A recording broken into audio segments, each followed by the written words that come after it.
Hey folks, it's me, Michael Bach, your diversity dude, and this is Monday Morning Musings. Hey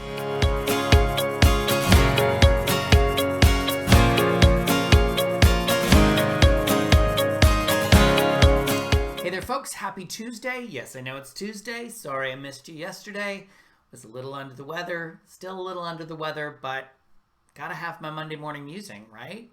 Anyway, if you're new to my channel, thanks for joining us. Please remember to subscribe by clicking on the link somewhere around to find out whenever we post a video, which is always on Mondays, except when it's on Tuesdays because I forget. It happens.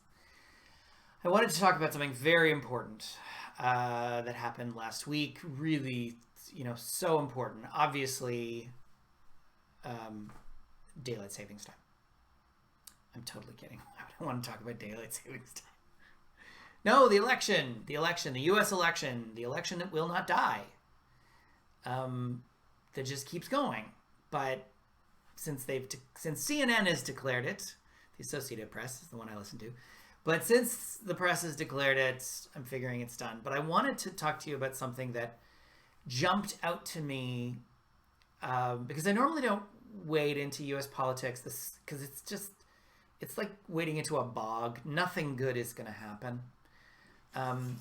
But I wanted to talk about something that really jumped out to me on social media, and that is the racial divide of the U.S. electorate. And I'm just going to put this image up here on the screen. So as you can see from the image on the screen, 55% of white voters voted for Trump. Not surprising. It's what we all expected.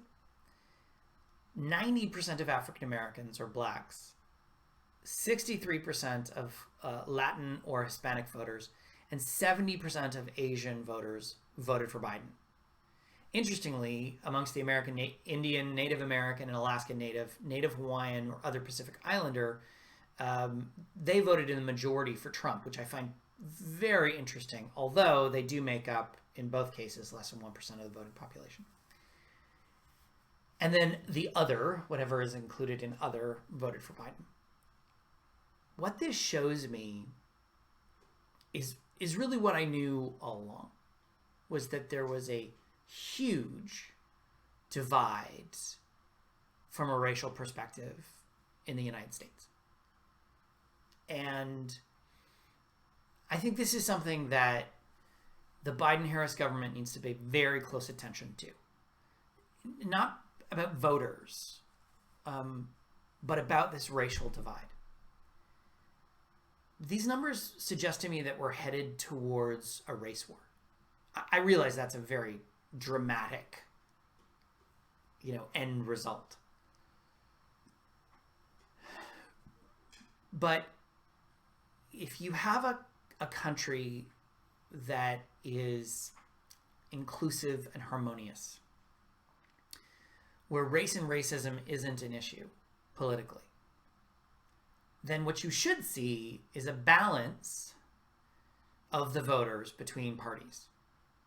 And we see that here in Canada. It's not perfect, but it's better, where we see lots of people of color voting for Conservatives. We see lots of people of color voting for the New Democratic Party and for the Liberals. It's a spread. Now, admittedly, they tend to vote more left of center, but at least there's more of a balance. In the United States, there's no balance. 90% of black voters, which make up 11% of the electorate. That's a staggering number. That's a number we all should be paying attention to, because if we don't, the racial divide in the United States is going to continue. And I don't like where that could head potentially. Something to consider. Thanks so much for watching. I hope you have a fantastic week.